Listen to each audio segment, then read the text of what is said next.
Selon une étude de la Fondation de France, ces 10 dernières années, on a assisté à une explosion de l'isolement social. On est passé de 9% des Français qui souffrent d'isolement social à 14% des Français qui souffrent d'isolement social. Et le plus impressionnant dans cette étude, c'est que la plus forte augmentation, elle se situe chez les jeunes. Est-ce que tu as déjà eu ce sentiment de voir un groupe d'amis qui passent un bon moment à une terrasse, qui ont vraiment l'air de s'amuser et de te dire « j'aimerais bien vivre ça ». Est-ce que tu as déjà eu ce sentiment de voir au restaurant un couple en train d'avoir un dîner romantique qui passe un bon moment et de te dire « moi aussi, j'aimerais bien vivre ça ». Alors je voudrais te dire que j'ai très bien connu ça puisque pendant mes 22 premières années, j'ai souffert d'isolement social.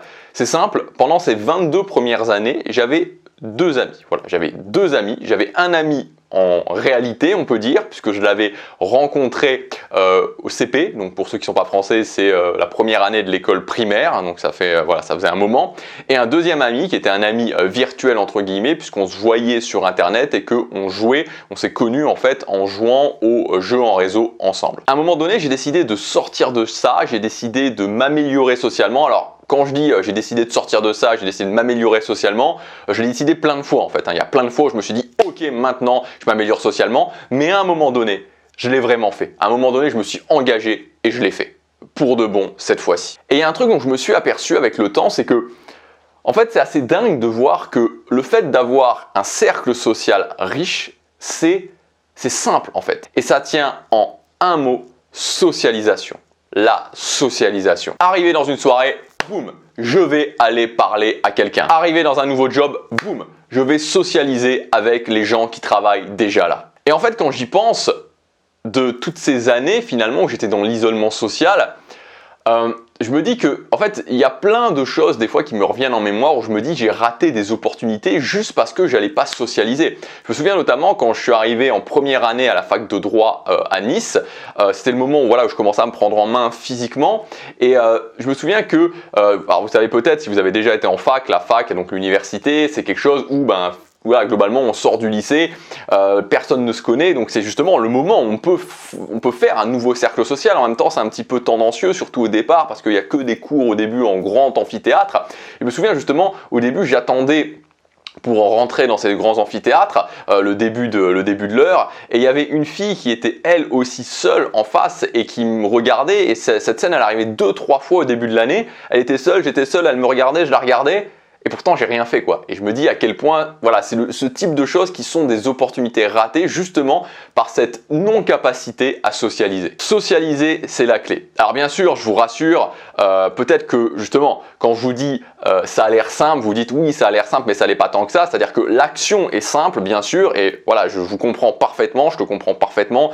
J'ai eu des moments vraiment d'isolement social, de vraiment d'anxiété sociale très important, donc je sais que l'action est simple, mais si vous voulez, il y a une barrière psychologique qui, elle, est importante. Dans cette vidéo, ce que je voudrais faire, c'est que je voudrais te donner plusieurs habitudes à intégrer petit à petit dans ta vie pour que tu puisses, sans te brusquer, prendre cette habitude de commencer à socialiser par justement cet ensemble de mini-habitudes. Je te rappelle aussi, si tu veux aller plus loin justement dans les fondations des dynamiques sociales, comprendre en profondeur comment fonctionnent les dynamiques sociales, la valeur sociale, la notion de température, toutes ces choses-là, si ça ne te parle pas forcément, j'ai une formation qui est 100% gratuite, elle s'appelle Dynamique sociale décodée. Tu peux y accéder en cliquant sur le premier lien dans la description, tu cliques sur ce lien, il suffira simplement de rentrer ton adresse email et tu as toutes les instructions qui arrivent directement sur l'adresse email que tu auras indiquée pour te connecter, pour te créer un espace membre gratuitement et te connecter et visionner toute la formation. Vraiment, le but de cette formation, c'est de changer, c'est vraiment comme ça que j'ai designé cette formation, de changer ta vision des dynamiques sociales. Premier conseil pour apprendre à socialiser, c'est de comprendre que la socialisation, c'est un muscle. Et en fait, je trouve que c'est fascinant, vraiment fascinant, et encore je trouve que fascinant, le mot n'est pas assez fort, il faudrait une intensité plus forte de mots pour dire à quel point la socialisation Et la musculation, c'est pareil. C'est-à-dire que voilà, la musculation, quand tu fais de la musculation, bah, tu sais qu'il va falloir travailler tes muscles régulièrement si tu veux que tes muscles grossissent. La musculation, tu sais que même si fondamentalement tu es capable de soulever, de faire 10 répétitions à 100 kg au développé couché, tu sais que quand tu vas arriver à la salle de musculation, tu vas pas pouvoir le faire. Tu sais qu'il va falloir que tu t'échauffes parce que sinon tu vas te briser complètement. Et la socialisation, c'est pareil. C'est-à-dire que la socialisation, c'est un muscle, plus tu le fais, plus ça grossit, et en même temps il y a cette notion très importante, d'ailleurs je vous en parle dans la formation dynamique sociale décodée, cette notion de ce que moi j'appelle l'état social, et donc cette notion de monter en puissance, cette notion de s'échauffer socialement. Il faut vraiment que tu vois la socialisation comme le fait de te muscler, voilà, de te muscler socialement, le fait que tu dois le faire régulièrement, et le fait que tu dois apprendre à t'échauffer socialement, et aussi cette notion que voilà, quand tu commences, c'est-à-dire que quand tu commences par exemple une soirée, quand tu commences à socialiser avec des gens, il y a toujours un petit peu cet effet piscine froide, et qu'au départ la première personne à qui tu vas parler, bah, c'est un peu comme rentrer dans une piscine froide en fait. Et je trouve que, en tout cas pour moi, ça m'aide beaucoup de voir la socialisation exactement comme la musculation. Le deuxième point, c'est de commencer à socialiser avec les gens qui sont dans ton quotidien. Donc ce que je te conseille de faire, c'est tout simplement de te faire dans ta journée régulière, ta journée de semaine, de te faire un parcours fléché et de voir avec qui tu pourrais socialiser. Avec qui tu pourrais socialiser peut-être dans ton immeuble, avec qui tu pourrais socialiser peut-être à ta salle de sport ou dans une activité que tu fais, avec qui tu pourrais socialiser si tu as, je sais pas moi, une boulangerie dans laquelle tu as l'habitude d'aller, si tu as un café dans lequel tu as l'habitude d'aller, à ton travail avec qui tu pourrais socialiser. Donc vraiment d'essayer de commencer à voir comme ça quelle est ma journée, de faire un petit parcours en schématisant ma journée et de voir avec qui tu pourrais commencer à socialiser à l'intérieur de ta journée avec ce que tu fais déjà. Troisième point pour socialiser, troisième habitude, c'est essayer d'appliquer une formule très très simple, c'est je pose une question pour avoir une information et ensuite je vais improviser sur cette information. Donc dans ta journée, alors moi je vais te prendre l'exemple de la salle de musculation parce que voilà, c'est quelque chose que je fais 5 fois par semaine, la musculation, et je pense qu'il y a beaucoup de gens justement qui vont à la salle de sport, donc c'est un petit peu l'idéal. Tu peux vraiment socialiser avec les gens en appliquant cette règle de question et ensuite improvisation sur la question. Si tu vois quelqu'un avec qui tu veux socialiser et qui est en train de faire un exercice, je sais pas, par exemple un exercice pour les pectoraux, et tu peux aller le voir en lui disant est-ce que ça donne des bons résultats cet exercice? Donc ça c'est la question, est-ce que cet exercice donne des bons résultats? La personne va dire bah oui, ça donne des bons résultats, non, ça donne pas des bons résultats. Elle va te répondre de façon plus ou moins complète, suivant si c'est une personne sociale ou pas, on va dire.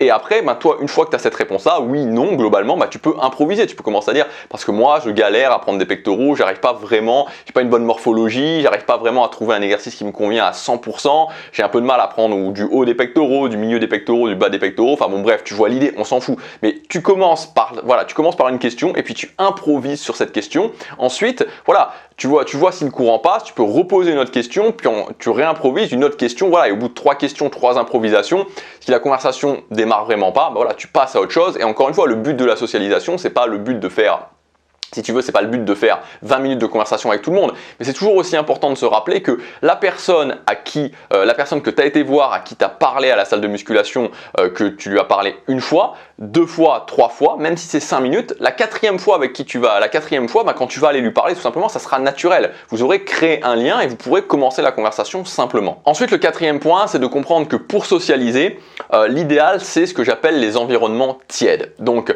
il y a 3 types d'environnements sociaux. Les environnements chauds, c'est les environnements où tu connais vraiment tout le monde, tu te sens à l'aise avec tout le monde, tu sais pas, ton cercle d'amis, mais vraiment d'amis très proches, ton cercle familial. Donc là, c'est des environnements où il n'y a pas de socialisation en fait. Donc ces environnements-là, c'est pas des environnements où tu vas socialiser. Ensuite, il y a les environnements froids. Donc les environnements froids, c'est les environnements où tu ne connais pas du tout les gens.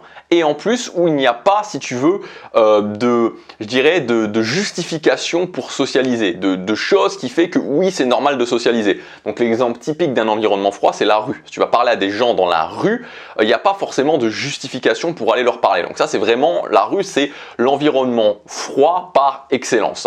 Et enfin, les environnements tièdes. Donc les environnements tièdes, c'est là où tu connais pas forcément les gens, mais qu'il y a une justification. Donc la salle de musculation, il y a une justification parce que bah ouais, tu fais de la musculation et la personne fait fait de la musculation, ok, c'est normal de se parler. Ton boulot, il y a une justification, la soirée d'anniversaire d'un ami, un événement auquel tu vas, une nouvelle activité que tu fais, tous ces environnements-là, c'est des environnements tièdes, tu ne connais pas les gens, mais il y a une justification. Donc moi, je t'encourage justement à faire cette liste, ou à même te créer justement, on en reparlera ensuite, des environnements tièdes dans ta vie, dans ton quotidien, et c'est vraiment l'idéal pour apprendre à socialiser. Ensuite, le cinquième point, c'est vraiment essayer d'éviter de t'extraire des conversations. C'est-à-dire que quand on démarre, justement, quand on est mal à l'aise socialement ou quand on est plutôt réservé socialement, on a cette tendance à s'extraire rapidement des conversations. C'est-à-dire qu'on commence la conversation, et moi, c'est vraiment ce que j'avais, peut-être que toi, tu l'as déjà ressenti, on est là, à l'intérieur, on donne une bonne figure, mais à l'intérieur, on est là... Allez, faut que je respire. Tu vois, on commence vraiment, on stresse. Et moi, je faisais ça très souvent. Justement, j'avais cette tendance à m'extraire des conversations jusqu'à temps que vraiment je fasse du coaching et que mon coach il me dise, ok, Gabriel, tu ne t'extrais pas des conversations. Tu restes. C'est-à-dire que tant que la personne ne s'en va pas, tu restes. Et quand j'ai commencé à faire ça, je me suis aperçu qu'en fait, les gens partaient quasiment jamais. C'est-à-dire qu'il faut vraiment arriver à la situation où tu as vraiment le gros blanc énorme, tu vois, qui met tout le monde mal à l'aise pour que les gens vraiment s'en aillent. En fait, c'est surprenant et je t'invite à le tester si tu socialises. Je t'invite vraiment des fois à tester ça, de plus rien dire en fait, et de voir à quel point, même quand tu dis plus rien, même si ça dure, je sais pas moi, tu vois, 10, 15, 20, 30 secondes, et 30 secondes de blanc dans une conversation, quand tu parles à quelqu'un, c'est long, hein, c'est vraiment long de voir que les gens restent en fait, les gens restent. Apprends à te dire, ok, je progresse, je développe la compétence de socialisation, et tu vois, c'est exactement comme, en fait, quand tu essaies de parler à quelqu'un dans une langue étrangère. Tu as déjà appris une langue étrangère, peut-être l'anglais, l'allemand, l'espagnol, je sais pas, ou d'autres langues, et que tu essaies vraiment de t'entraîner à parler aux gens. Moi, actuellement, je parle coréen avec ma copine, et je peux te dire que des fois, je suis là, mais c'est désagréable comme sensation parce que j'arrive pas, je comprends pas, j'arrive pas à trouver les mots. Alors ça dépend des jours, mais il y a des jours où vraiment ça va pas. Et en fait, voilà, c'est ça, il faut continuer, il faut rester. Donc vraiment, je t'invite à faire ça, je t'invite à tester ça, de ne pas t'extraire des conversations. Le sixième point, c'est évidemment teste des nouvelles activités en créant des nouveaux cercles sociaux. Ça, c'est très important. Si tu veux apprendre à socialiser, l'idéal, c'est de te dire, ok, quelles activités j'aimerais bien faire parce qu'elles m'intéressent ou quelles activités pourraient m'aider à me développer en tant que personne et de tout simplement intégrer ces activités. Et là, c'est un petit peu la voie royale pour apprendre à socialiser parce que là, à chaque fois, tu as des nouvelles personnes que tu connais pas, c'est des environnements tièdes avec lesquels tu as tout à fait une justification de socialiser. Donc là, tu peux progresser si tu fais ça vraiment d'une façon très importante et d'une façon très rapide. Septième point, et ça peu de gens le font et c'est pas forcément, alors ça dépend de ton tempérament, mais il y a vraiment souvent quand on est un petit peu mal à l'aise, on a du mal à faire ça. N'hésite pas à utiliser les émotions. N'hésite pas à faire ressentir des choses aux gens. Donc de vraiment d'aller directement dans ce cadre des émotions assez rapidement parce que très peu de gens le font parce que en fait, voilà, on a l'impression qu'il ne faut pas le faire, on a l'impression qu'il faut rester en surface ou on ne sait pas vraiment comment faire. Donc, je t'invite vraiment à demander aux gens ce qu'ils ressentent. C'est-à-dire qu'au lieu juste de poser des questions, quand quelqu'un te dit quelque chose, demander aux gens ce qu'ils ressentent, de partir sur le ressenti des gens. Tu peux le faire pour tout en fait. Je t'invite aussi à demander aux gens qu'est-ce qui se passerait dans leur vie s'ils faisaient telle ou telle chose, comment leur vie serait transformée s'ils prenaient telle ou telle action, s'ils choisissaient telle ou telle décision, d'insister sur la notion de transformation de la vie, ce qui se passerait ensuite dans leur vie, comment serait leur vie ensuite, plutôt que juste de se focaliser sur la décision ou sur le choix. Je t'invite aussi à demander aux gens de créer des scénarios. Voilà, tu dois prendre cette décision, ça serait quoi ton scénario idéal? Qu'est-ce qui se passerait dans ta tête idéalement? Cette notion de créer un scénario idéal dans ma tête. Ça c'est important, ça fait une différence parce qu'il y a très peu de gens qui le font. Et enfin, le huitième point, c'est de ne pas oublier que la socialisation, il y a des paliers en fait en socialisation. C'est-à-dire que si tu veux, c'est un petit peu comme, je vais prendre l'exemple de la guitare. Quand tu as déjà joué de la guitare, c'est peut-être un instrument que beaucoup de monde joue, mais ça peut être n'importe quel instrument. Mais moi, voilà, je jouais de la guitare. Tu vois, quand tu commences la guitare pour faire des accords, les premiers accords, tu vois les accords classiques que tu apprends, le mi, mi mineur, voilà, mi mineur, mi majeur, do, sol, etc. Et puis quand tu passes par exemple aux accords barrés comme le fa, moi la première fois que j'ai voulu faire le fa, donc le premier, enfin un accord barré qui est utilisé très souvent, tu vois, si tu joues pas de guitare, c'est-à-dire que tu dois barrer toutes les cordes avec ton index et ça demande de la force dans le doigt en fait parce que tu dois appuyer, c'est pas quelque chose qui est naturel à la base. Je sais plus combien de temps ça m'a pris pour faire le fa la première fois. Et si tu veux, aujourd'hui, ça fait un petit moment que j'ai pas joué de guitare. Si aujourd'hui je prends une guitare, faire un enchaînement du type la mineur, fa, do, sol, voilà, je te le fais. Alors qu'au départ, ça m'a pris des mois à faire ça. Alors, des mois, j'exagère peut-être parce que pourquoi que si, parce que je jouais pas beaucoup au départ. Donc tout ça pour te dire qu'il y a cette notion de palier et c'est pareil dans la socialisation. C'est-à-dire que dans la socialisation, au départ, démarres, tu galères, puis à certains moments, tu atteins des paliers, et quand tu atteins ces paliers, ben voilà, tu as atteint ces paliers, et ensuite tu es tranquille à ce niveau-là. Donc c'est vraiment intéressant de pousser jusqu'à atteindre ces paliers, et quand tu as le palier qui te permet justement d'atteindre tes objectifs, d'avoir ce que tu veux dans la vie, ben voilà, à ce moment-là, tu peux un petit peu descendre en intensité et te concentrer ensuite sur d'autres choses.